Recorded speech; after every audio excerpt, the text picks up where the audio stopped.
It's time to step into the Coming Out Lounge, a cool, safe space to be true to your sexual self. With your host, Rick Clemens.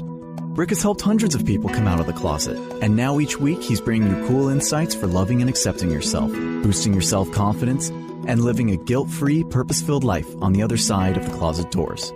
Cuddle up with yourself and get ready for heartwarming coming out stories, ideas for living authentically, and tips for being fully self-expressed.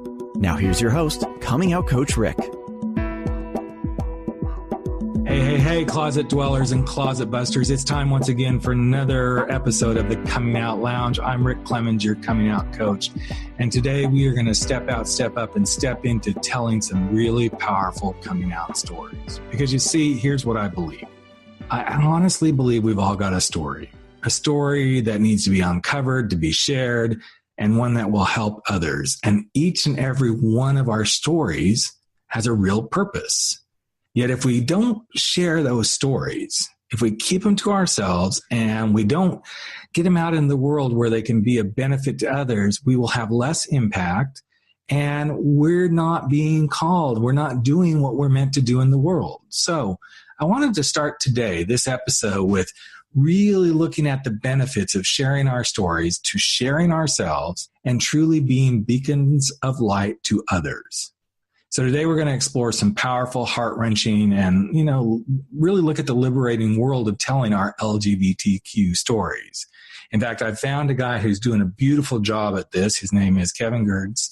He lives in Hollywood, California, and he is the host of a really cool podcast called LGBT Stories, where he brings guests on his show to tell their stories, talk about their coming of age, their coming out stories, and other impactful events that have truly shaped their lives as an LGBT person. So without any further ado, I'm going to welcome my friend Kevin to the podcast. Hey, Kevin, how are you? I'm doing fantastic. Thank you so much. And you got a nice little intro going there. Hey, thanks, man. I appreciate it. So yeah, I'm really excited that you're here because, when I started the Coming Out Lounge, it was all about starting to tell some stories, and we keep telling stories, but then we also sometimes talk about, certain things that you can do to be more impactful in life, and then how to come out of other things in life. But I love that you're really doing a very interesting podcast at this point, having people come on and just tell stories. Now, sometimes they may be stories about coming out. Other times they're stories of other things. So I'm really curious, Kevin, what was the real drive behind bringing this podcast to life for you? The entire story and how I got to developing LGBT Stories as a show is kind of long-winded, but to dwell it down, I started podcasting with another show called The Real Life Show. Mm-hmm. And what happened was, when there was a lot going on in America with all the gun violence and the whole Black Lives Matter movement started, everyone's social media was flooded with all the Black Lives Matters and all this, right? Well, for me, I felt as though, why are certain people even in those positions where policemen are pulling guns on them in the first place? Not to make excuses for police officers or any party, because I always try and stay separate from that. But why would someone be in that position? And for me, I think you have to look in environments. I think you have to look and what people go through in their lives. What were their family situations like that taught them how to be who they are today? And so that's what, that show was all about. And I would tell stories of people here in America. But what I found, I don't know if it's, a higher power thing. I don't know if it's energy, but I was being drawn to stories of LGBT people. I myself am gay. I identify as a gay man. And, I knew that I had this passion, but for me, I grew up with 3 brothers, a family of 4 boys.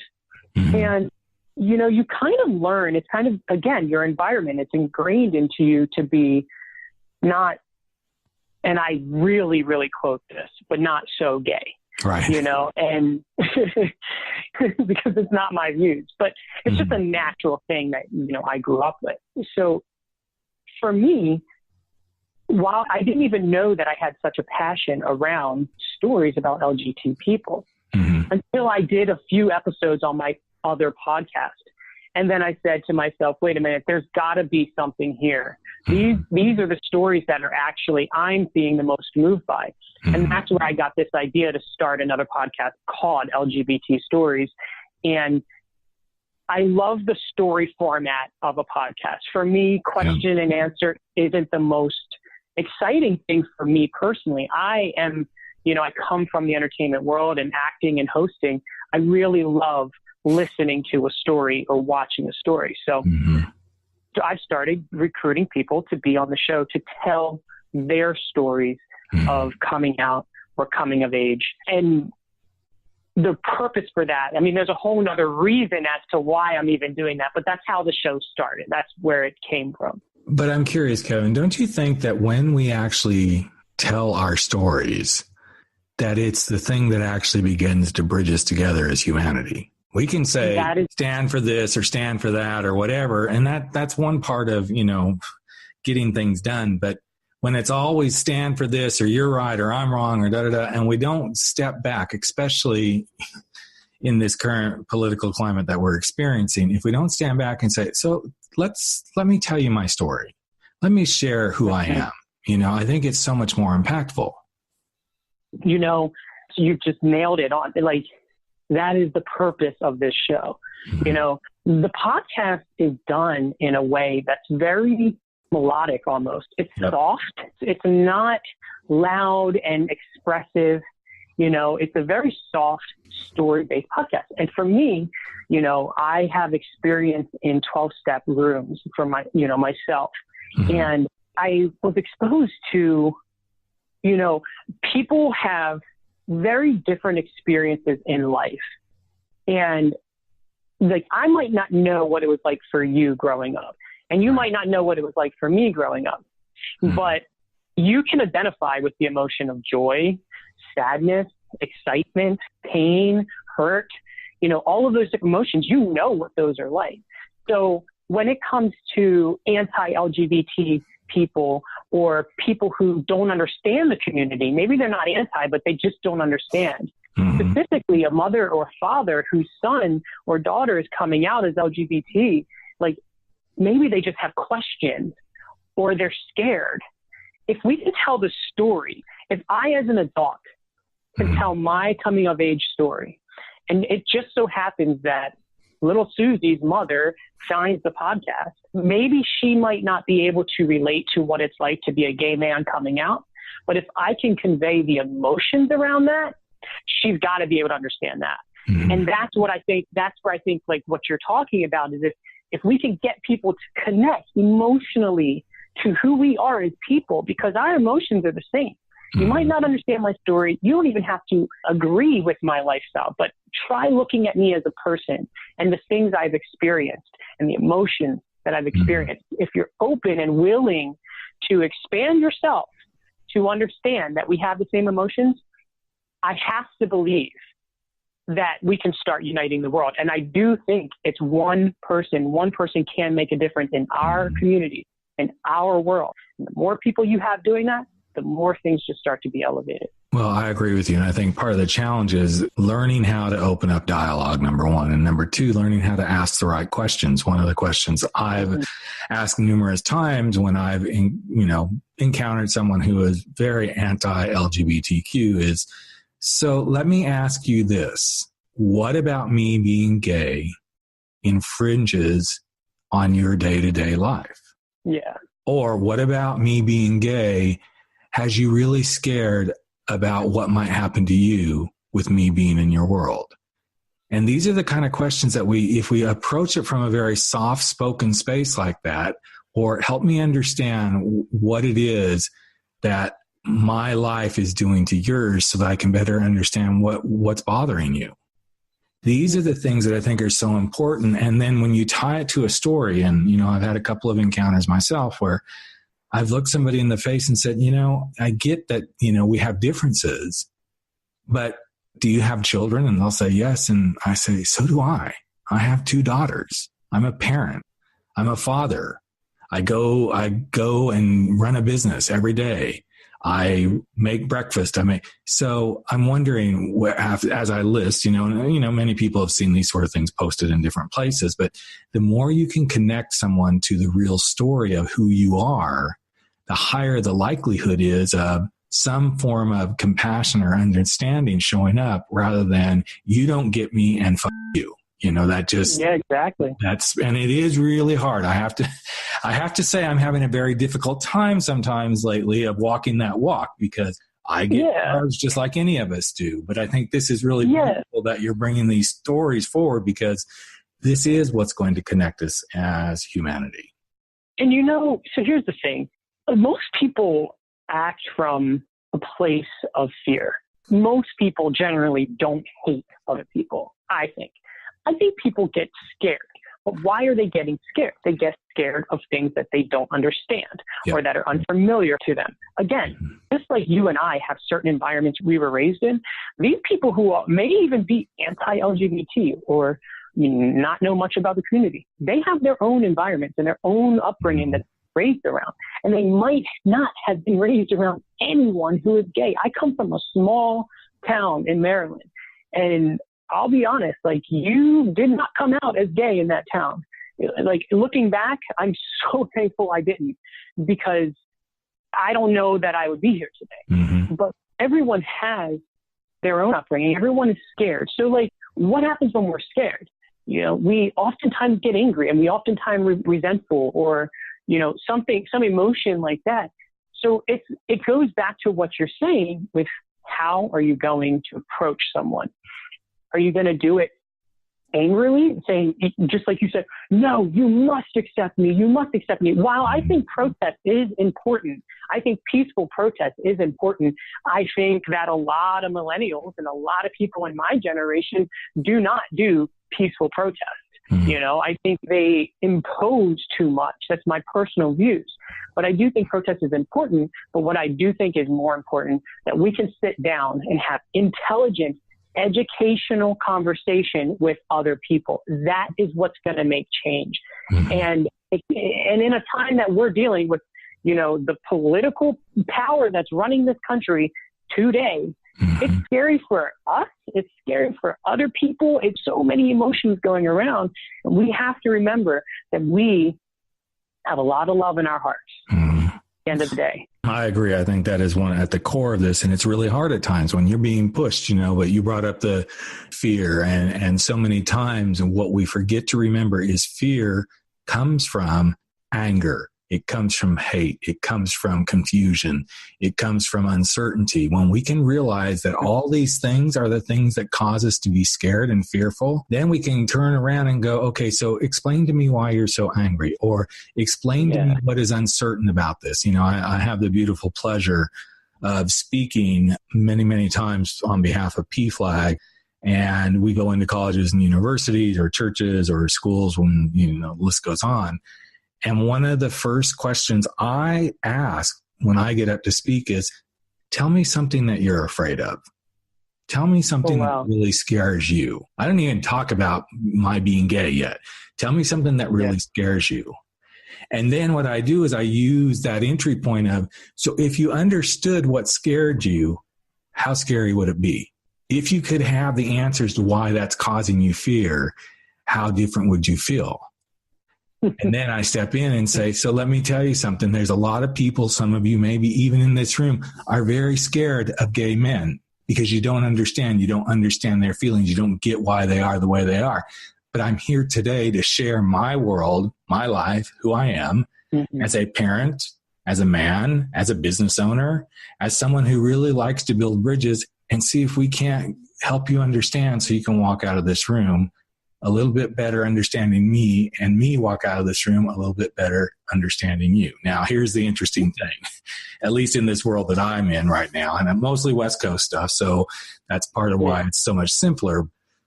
It's interesting because the fear isn't so much around the gay community at this point in the college and university setting as it is the misunderstanding around the transgender world. That seems to be the new hot button at this point. So, So you had this brainstorm and you started this beautiful podcast. So I guess the next question is, as you've started building this, what have you found to be some of the really beautiful stories that you're starting to hear? You don't have to name specifics unless you want to, but what are some common things you're starting to hear a lot as the podcast is unfolding?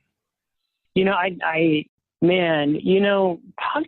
in general it's open. I've learned so much, and I'm moved every single time someone shares their story. First off, the fact that there are people who are willing to publicly share their stories, is kind of an honor, because there are people who say, no, I don't want to, I'm too scared. But there is a guy, speaking of the trans community, someone who, was male and is now female. Yep. And she told me about how when she was transitioning, she was stalked by a police officer at night. And for miles, she had stopped at one store, went in, noticed a car, it was a non-marked car outside, and then noticed the car started following her, and went to another store and followed her. And then she left and then pulled her over, and then was taunting and, asking, where are you going? And then had another cop called to the scene and was positioning so that, he could get her to say that she was, masturbating in the car. And the crazy thing is the cop who, was doing that stalking went back to his car, and the other police officer said, look, for your luck, if you want to make it out of this, you better just say that you were doing that, because you're only going to make him more angry. And she had to admit to that, and not admit, but she had to, surrender to that. Right. And then the story goes on, and it's just it's so heartbreaking. There was another story about a guy, and we all know what's going on in Uganda. You literally can be, put to death for being gay in Uganda. And it's something I always wanted to have on even a real life show. And to get to have this story on LGBT Stories is amazing, because there's a guy, his name is Ronnie, and he lives in Uganda. And he told me his story about, he knew he was gay ever since he was a kid. His mother knew, and she would let him dress in female clothing, and she was really responsive and accepting of it. But she told him, look, you can never tell anyone, and you can never do this outside, because if you do, they will kill you and they will kill me. Wow. And he was a child as she told him that, and he talked about how he had to run to another part of Africa and leave because he couldn't be himself. And now he does sex work just to get by and all these things. I literally was in tears as he's telling me this story. He said, his mother, she died, and he said, my mom never had any issues. She was never sick. He doesn't know. He believes that she was murdered because of his sexuality. And it's just terrifying. And I'm thinking to myself that I think the reason I was brought to tears is because, while everyone gets to tune into the podcast and listen, I'm in real time listening to these stories. Absolutely. And it's so sometimes heart-wrenching, but the beautiful thing is how you hear how people progress and people come out of that pain and the lives that they're living today. We always wrap up this episode, if it's possible, because the man in Uganda, he's actually not doing well currently, but typically, these stories are ending with people coming into themselves, and being true to themselves.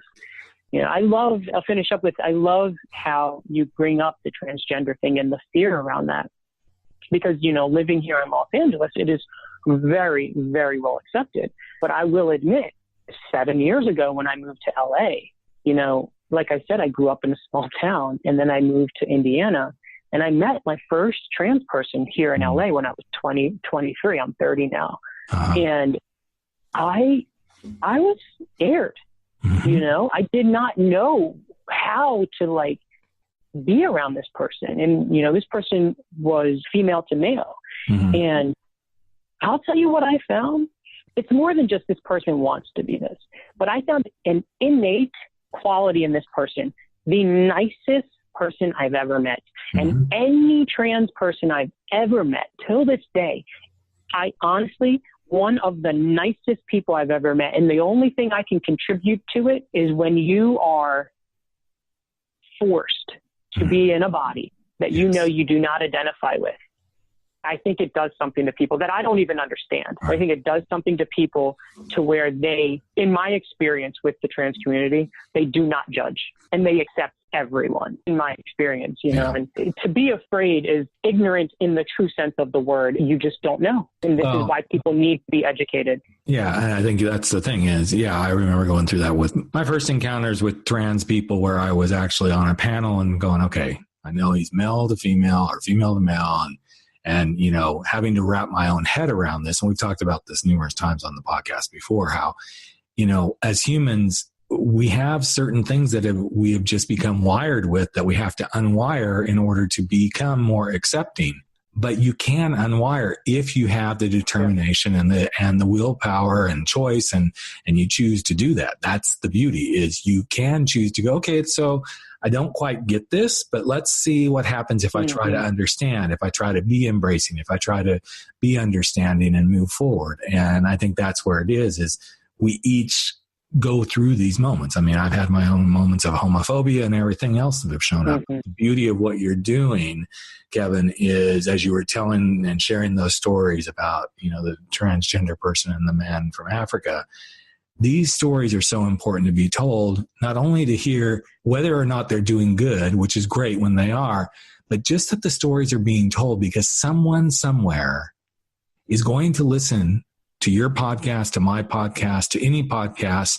They're going to listen to podcasts or some other thing that they're listening to, watching, and hopefully it's going to be that thing that will give them the encouragement to keep going or to be who they are or to step out and do that thing and really, truly uncloset themselves from these beliefs that they aren't worthy, which is what so much of this comes down to, is you get told you're not good enough and then you buy into the unworthiness, and before you know it, you're spiraling down, and then you don't have, you know, good self-image, and then you can't come out of those closets or uncloset yourself from those belief systems. So I'm just so excited about this, man, that you've taken this leap. So what have you learned about yourself as you've been doing these? Anything interesting that you've learned? I think that, like I said, it's been the whole journey of podcasting. You know, if I'm honest, you know, I was in the acting industry and, you know, have done wonderful things. And I sort of transitioned into hosting red carpets and movie premieres and things like that. But one of the most impactful things to me, it doesn't even have to do with LGBT. It has to do with how much I have resonated with being behind the camera, so to speak. That, you know, because I'm telling other people's stories or letting them tell their stories, and being that platform, providing that platform for people is one of the most rewarding things for me. And the fact that I can humble myself to the point where I don't need to be in front of the camera. You know, don't get me wrong. I would love to transition the work I'm doing with podcasting into a TV show of some sort, but you know, I'm so fulfilled with this. And I will be telling my story, my personal story on LGBT Stories, but I don't feel it's the right time. And it's going to be, in a way, hard for me to do because as much as I'm sure it's been hard for others to do, you know, but I want to feel really led to do that. I don't want to do it out of any sort of desperation. You know, I agree with you 100% there. Now, it's interesting. When I first started my podcast, that's what I led with, but I felt led to it at that time, you know, and there's been things along the way as I've been doing my podcast that I have felt led to share other things that weren't in that very first episode, and things that, you know, start to show up about, you know, my kids and my own experiences as a gay man and how I lived as a heterosexual man, quasi-heterosexual man, all these things. And I believe we're all, you know, this again, why I love the platform of what you're doing is people get led to tell their stories. And what's so interesting is I was working with my podcast group today, and someone in the group was talking about, well, I really, you know, I really work with people who, you know, want to learn to write their story, but they're afraid to come out. But what they don't realize is telling their story is actually part of the healing. And it actually, there's some brain studies that she's read and done and things that how when you tell your story, it moves the acceptance of who you are and, you know, all this stuff to another area of the brain and all this sort of stuff. And it's just so powerful when you can share your story. And when you're pulled to that, you learn that it's healing for you, it's healing for others. And as I said in the intro, you become that beacon of light in the world. That doesn't mean you have to do some grandiose thing. And, I'm right there with you, man. I love being behind the microphone on my podcast, telling my stories and listening to others tell their stories. And I know, just because of the numbers and stuff, but I know that there are some people that this is the only way they're going to be impacted, is because this is the only way they can listen to stuff and find things. They can't maybe sit in front of a TV and watch it, or they can't pick up my book and read it. So I think this is why our work is so valuable and so necessary. You made me think about, I did an episode on a woman named Natalie Wood. And I don't know if you remember, but it was very recently, it was all over social media that she overheard a table of people at a diner talking about their gay nephew or something like that who just came out, and how they were talking negatively about it. And she paid for their meal and then wrote on the receipt, your meal's been paid for by a very, very, very gay woman. Talk nice about your family, something like that. I don't know if you remember. Yeah, I do. I remember seeing that on social media. She was on my show, and she said to me, Kevin, you made me think about this because you said, you were talking about how much you appreciate the way that I'm going about my show. And she said, Kevin, I've had news outlets all over the world contacting me and doing stories about me and what happened. And all of them want to know, tell me about what you wrote. Tell me about how they felt. Like everyone's wanting to know about the incident. And she said, Kevin, of everyone. And I saw the big news articles. I think Upworthy did an article on her. These big outlets. She said, Kevin, of every outlet, you are the only person who asked me about me and who I am. And she said, this has been my most favorite interview I've done of all of them. And that is the type of stuff, and I'm sure you've experienced it, that validates what we are doing. Yeah. When people perceive it that way, and they say, they understand what we are doing and why we are doing it, to hear what those true stories are and what they've experienced in life. If we just, you mentioned it too, if we just allow ourselves, if we are willing to hear and understand and expand, we're going to do great things in this world. Absolutely. Well, speaking of doing great things and doing wonderful things in the world, as we wrap it up here, one of the questions I like to ask every guest is if you could leave some words of encouragement or some advice for someone who's just stepping out, and it can be stepping out into a new career. It can be coming out of the closet. It can be, getting ready to have that difficult conversation, whatever their situation would be. But, it sounds like you had some challenges as you came out as well, or were afraid to. But what would be something you'd love to leave the listeners with that says, if you're in this space, here's something that I hope can really help you along the way? That's a really good question. I'd have to go off of my experience in life. I'm 30 years old, and all of my 20s was extremely tough. Everything from excessive sexuality and sexual acting out, to drugs, to almost being homeless, to shaming myself, to suicide attempt. And the best thing that I can say to someone, especially you, best thing I can say is to never let go of what you know is in your heart. There's something inside of me that kept me going, even through trying to take my life. Wow. There's something inside of me that kept me going. And when people try and knock you down, when you try to knock yourself down, you have to always do your very best at remembering that there's a light in you. Maya Angelou says, nothing can dim the light that shines within you. There's always a light within you. And what you have, no one else has. And we almost have a duty to share that with the world. We have to remember to never give up. No matter how dark it gets, never give up. Well, I think you just brought us to a beautiful place to wrap things up, Kevin, with what you just said. And I just want to say I'm so glad that we connected and that you were able to come and share yourself with my listeners, and that they now have another access point to beautiful stories about coming out, being who you are and your truth. So I just really appreciate you being here with us this afternoon. Thank you so much. And honestly, it's things like this that keep me going, and I'm sure you understand that. And I would love to have you on the show to tell your story. I think you have a lot. We will make that happen. And any of you who are listening, good. You'll be able to find Kevin and contacts for him if you'd like to share your stories. I'm sure he'd love to hear from some of you so that he could have you come on his podcast and open your heart and share yourself so someone else can really grow and live through the experiences that you've had. And I think with that, we're going to, think about wrapping it up here. I am going to say that, if you'd be interested in a particular topic being shared on my show, The Coming Out Lounge, or you'd like to have some questions answered, just contact me at rick@rickclemens.com. It's a really good place to get me. And you can get me at rick@thecomingoutlounge.com as well.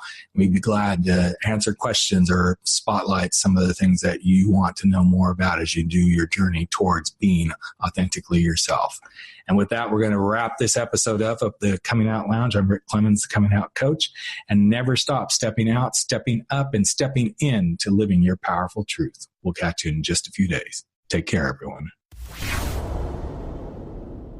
Hey, Closet Dwellers and Coming Out Lounge listeners, I wanted to ask you a question. If you could take stress out of your journey, be more content in who you are, and find ways to do some of the most difficult things that you need to do as you come through the closet doors, would you do it? I bet the answer is yes. Why do I know this? Because I have been getting requests from listeners and clients or prospective clients about finding ways to just address certain things in their coming out journey. Some people don't want to work for a long time, and I totally get that. And that's why I've designed some brand new coming out coaching one-on-one sessions. These are very focused, topic-specific sessions. For example, maybe you're looking at coming out midlife and how do you do it? Could be that you're already out, but you're not completely out and you want to talk about how do I do this and come out at work. Could be that you're having trouble even accepting yourself as a gay person. And might there be a possibility that you're really struggling with your sexuality and your religion? Depending on what you're looking for, I've designed 9 powerful, highly focused one-on-one laser coaching sessions that you can choose from. Each session goes for 90 minutes. We stay specifically focused on the topic at hand. And each of these sessions also includes a copy of my book, Frankly, My Dear, I'm Gay. So now that you've heard about this, how would you like to go check them out? Well, here's how you do this. Go to thecomingoutcoach.com. On that page, you can scroll down. You'll see stuff for the book and for some other offerings, but then you'll see one-on-one coaching sessions. Click on that button, and it will take you to a page that describes each of the 9 offerings that I have. If you happen to be listening to the podcast right now, just look over to the right-hand side of the show page, and you'll see one-on-one coaching sessions right there. Again, just click on that button and go check out these new offerings. So, what do you think? Isn't it about time that you stepped out, you stepped up, and you stepped into resolving whatever the biggest issue is in your coming out journey? I'm Rick Clemens, the Coming Out Coach, and I can't wait to work with you one-on-one. You've just experienced the Coming Out Lounge. Go online to www.comingoutlounge.com to learn more, and tune in again next week for more stories and tips for being true to yourself.